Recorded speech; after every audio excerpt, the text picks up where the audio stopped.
Hey guys, it's Mike. We just finished up lunch over at the Pita Pit over there. It's my buddy Austin. What's up, guys? We thought I'd make a video on one of my favorite books of all time I've ever read. It's one thing that got me into thinking for yourself and entrepreneurship. It's called The 50th Law, and it's a biography on 50 Cent's life, co-written by Robert Greene, and it basically depicts some strategies that entrepreneurs can use when they just start up a new business. So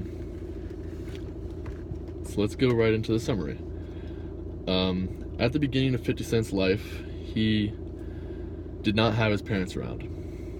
He started out in the ghetto. He started off selling drugs, but he realized that after a while, the future in the drug business is not going to look so pretty. He's either going to end up dead or in prison. That's the two outcomes.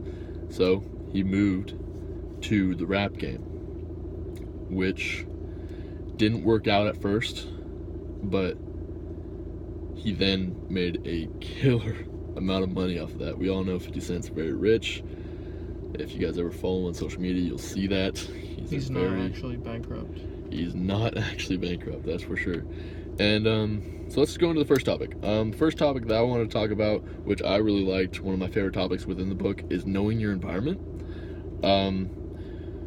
This is kind of based off of, because at the beginning he tells a story about 50 Cent's life and then they depict the topic. So 50 figured out all of his competitors within Queens, where he started out, where he started selling drugs. He knew all the fiends, the people that bought the drugs, and the fiends that would fuck him over in the drug deals, and the people that were his loyal customers, that he would hook them up because they were loyal to him.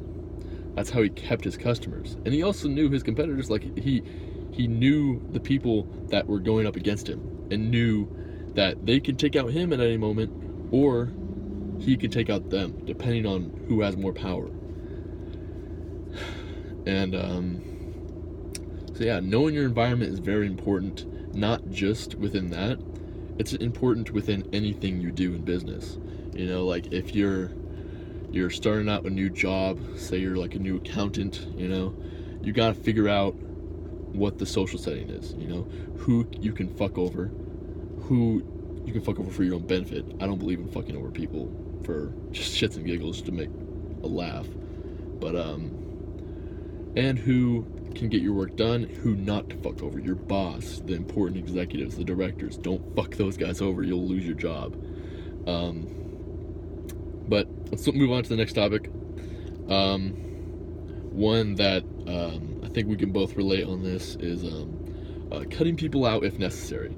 50 knew social skills were an important asset within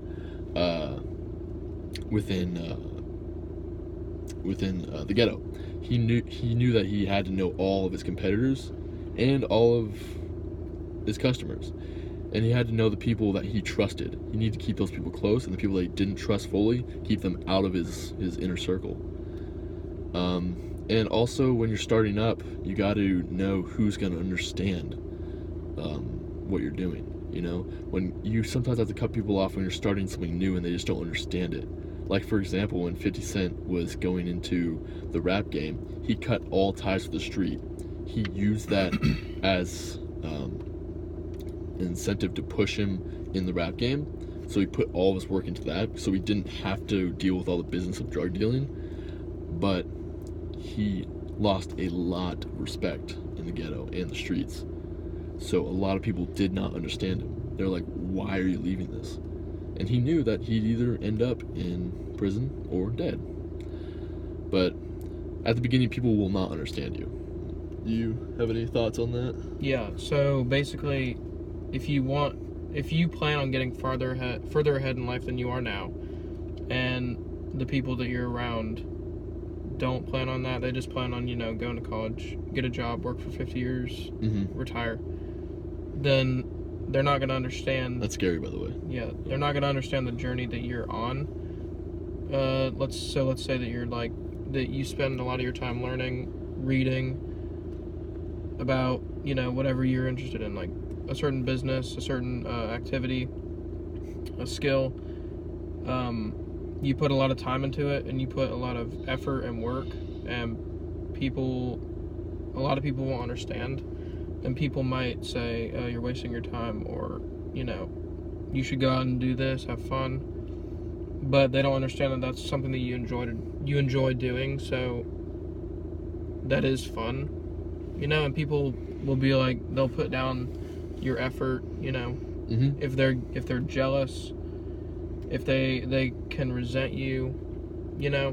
because if they aren't willing to put in the work, they're not going to be proud of you for putting in the work. Exactly. When they know that inside they wouldn't be able to do it. Yeah. People just hate. Yeah. Usually people hate on what they see inside themselves. It's also because they don't try, It's that step of, if you do not attempt it, you won't fail. Mm-hmm. It's really lazy, but it's bordered off of people's being just scared about trying something new. Yeah, you can't be afraid of trying something. Exactly. Like failing. Exactly. Because you can only learn from failure. Yeah. You'll only learn from failing, because if you always do things right. That's weird. Okay. All right. If you always do things right, then you're never gonna learn, because it was already in your head that you did it the right way. Yeah. Like if you fail, you say, okay, I did this wrong. I'm not gonna do that again. I'm gonna do this. But nonetheless, some people in general will not understand what you're doing, and you're gonna have to know the skill of cutting some people out of your life. And sometimes, like, I don't want to say this, but sometimes it is very close people in your life. And when you change your life and all your life, what you have to do in your life, if you change it up, some people really close to you will even feel some animosity to you. It's just how it's going to be. I'm not going to say it's all because of jealousy, but jealousy, I believe, does have a point in that. And with that, sometimes you have to cut off some important people in your life. Important being loved ones, not important being business, because important business people you'd want to keep in your life. But you have to be forgiving. You can't just cut people out just because. Exactly. You have to at least give them a chance. Exactly. You need to explain yourself. Exactly. But some people still won't. Some people are closed-minded. But hopefully you guys like the video. I think that's where we're gonna wrap it up. Got anything else to say? No, this is pretty good. All right. Thanks for watching. Make sure to hit that like button. Subscribe. Starting up a new channel. It's gonna be all intellectual discovery. I really want to have a big debate. If you guys have any views on this, feel free to hit it with a comment. I'll respond, see what's going on. I love having different conversations, different viewpoints. Anyway, thank you. I'll see you guys in the next video.